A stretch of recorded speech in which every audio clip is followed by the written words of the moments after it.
Hey guys, it's Simon here with HobbiesofaMan once again, and today we're going to be doing another comic book review. We're going to be looking at Helen of Wyndhorn number 3, which was awesome. So last time I did a review for this like a few days ago, I mentioned that I don't have a physical copy of volume 2 or of issue 2. Again, if you guys have an extra one and you're willing to sell it to me, you know, at a discount plus shipping, let me know and I'll buy it off of you guys. I've been trying to see if I can find one, and I did find some, but they're like from stores in New York, and getting it shipped to me would mean that I have to pay twice what it costs, and I would rather avoid doing that, right? But I'm willing to pay like $6 or $7. I just don't want to pay like 10 or 11, right?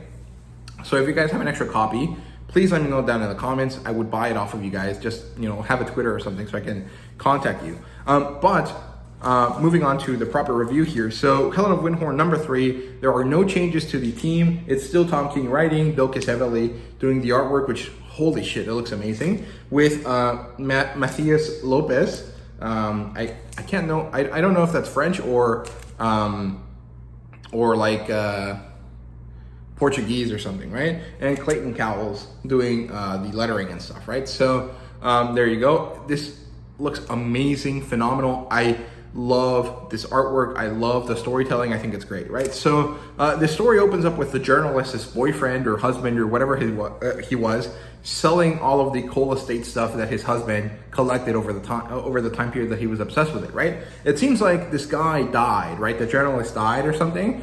And now this guy just has all of this junk and he doesn't really care. So he contacts an auction house or an estate seller or whatever they're called, and tells them, you know, here's all of this junk, grab whatever you want, sell it, and hopefully you make some money off of it because I'm just gonna throw away the rest of it, right? Which is crazy. Like, I wonder how many people did this with Robert E. Howard's stuff, right? Thankfully, the Robert E. Howard Foundation and Project Pride have managed to track down a bunch of stuff, right? But they're just, I feel like there's so many things that are missing that so many people did what we see here to that stuff, right? And it just, it makes me angry, but also I totally get it because like, yeah, who gives a shit about some dude from 100 something years ago, right? But man, this is too real. It was crazy, right? And especially, you know, coming off from the high of Howard days and going down to Robert E. Howard's house and you know, seeing, you know, where Conan was made. Stuff like this is like, oh crap, dude, really? Why would you do that? But yeah, that's the opening scene. Then we come back to the past where we get to see Helen returns from her month-long expedition. She hugs Lilith and she's actually really happy to see her, which is great. It's nice that, you know, absence made the heart grow fonder, and Lilith and Helen find themselves in a much better relationship now that they see each other again, right? And so Helen tells her the story of all of the stuff that happened here. And so from the beginning of the story, we jump back in time to Helen's time period, and then we jump back in time another month to see where the story goes, right? So Helen follows her grandfather Barnabas into the forest. They make it through this thick brush or bramble or whatever you want to call it, and it turns out that they enter this hidden grotto, right? Like kind of like was it in Pokemon? What's it called, Heart Gold and Soul Silver, or was it in Pokemon Black and White, where you could go into the hidden grottos, right? I think it was in Black and White.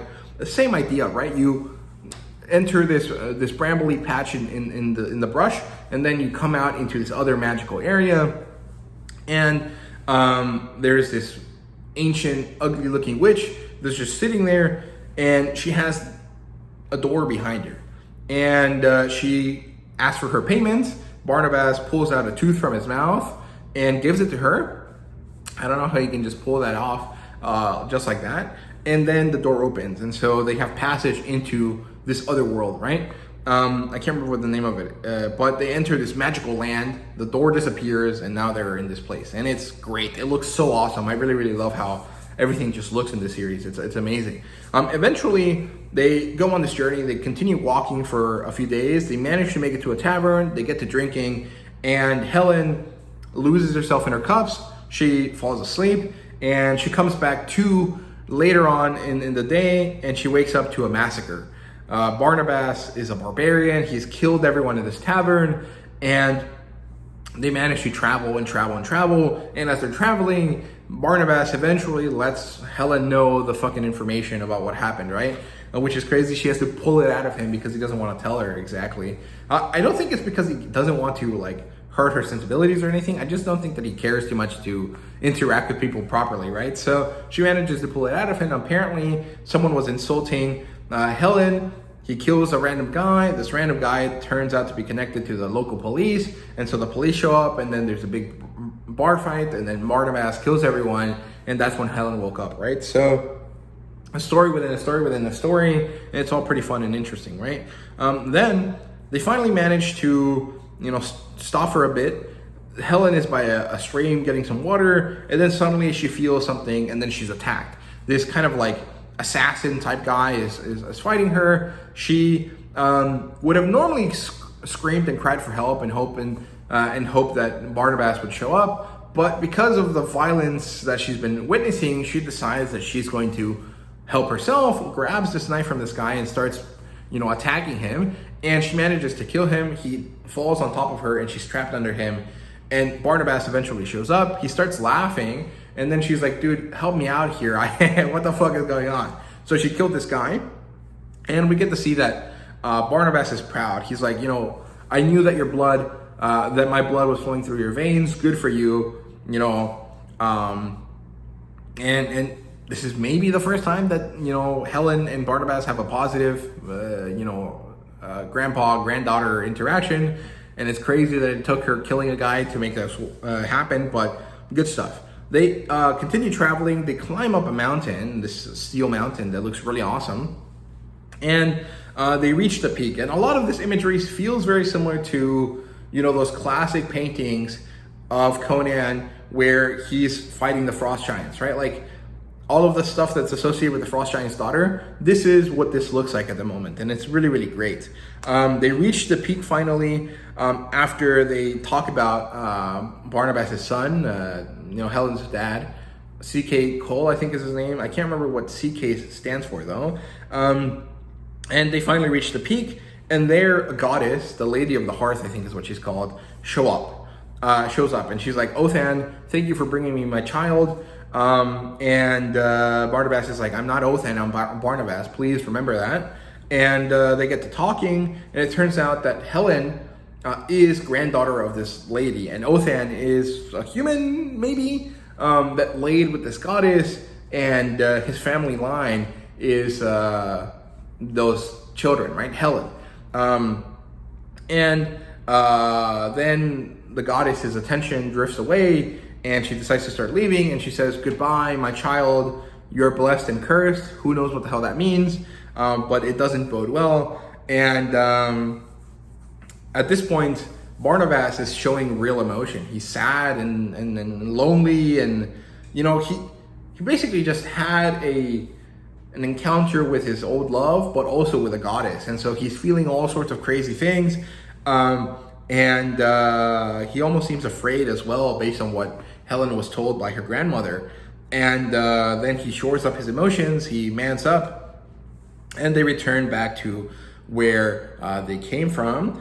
We get a little bit more information here, not really anything too important, and we end up where the issue started, and then we end with the auction of the tapes that were being sold at the beginning of the story, right? So I wonder what's going to happen next in the current day storyline, or the more modern storyline, because like, who's going to find those tapes? How is that going to connect to Helen's story? And then also, what the hell's going on in the past? Like, why did Barnabas react like that? Who is Barnabas? Is he Othan? Is he not Othan? What the heck is going on?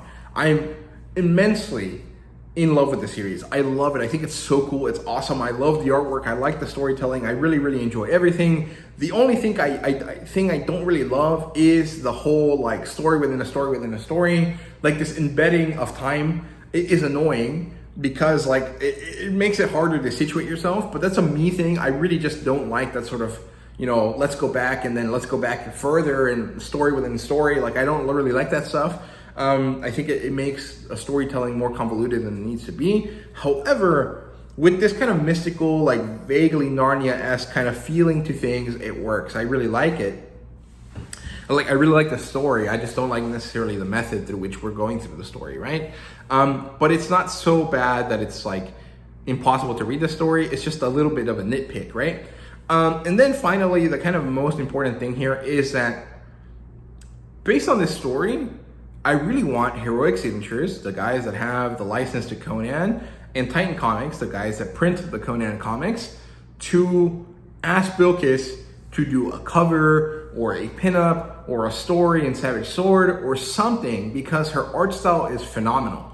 And I don't necessarily need her to draw Conan or Cole, although I think it'd be really cool if she drew something based on Cole, right? Because there's two stories from Cole that would work really well for her art style, right? There's one story of Cole where he sees into the mirror, and the mirror shows him alternate realities, right? So that would look really amazing in Bilquis' style. And there could be like a story where Cole comes back to the mirror and sees into one of these futures or timelines, and Bilquis' artwork is this timeline, right? And so she comes off and does this storytelling here, right? That'd be really awesome. The other one is this one where Cole takes his men, the Red Slayers, to this river. They cross the river into some sort of Neverland kind of thing, some sort of limbo, and they meet with these crazy, like, weird elf people, right? Like, I think that would look amazing as well, right? So I like that story a lot. I think that Bilquis would really work well in that sort of like really mystical, like Cole type thing, but also maybe she could do a story for female characters in the Conan mythos, right? Maybe not necessarily Dark Agnes or Sonia of Rigatoria or whatever her name is, but maybe like a Bellet story before she meets Conan or as she's meeting Conan. Like, I think that would look amazing, right? Like, I think that there's a lot of amazing artwork that Bilquis Evely could do for the Conan series, for the Robert E. Howard universe, and I really wish that they would tap into her, right? So I really think that this artist is amazing, and I really want to see what they do, right? I want to see them in a more proper sword and sorcery type story, because this one is a sword and sorcery type story, but at the same time, it also feels more a bit like heroic fantasy. It feels more like The Witcher than Conan, right? And I keep saying that, but I think it's true. And I don't know, I think it would just be amazing if Bilquis did something with the Conan licenses, right? So, yeah, there you go. Those are my thoughts on Helen of Wyndhorn and Bilquis Evely. Thank you guys very much for watching. I hope you guys enjoyed, and see you guys later.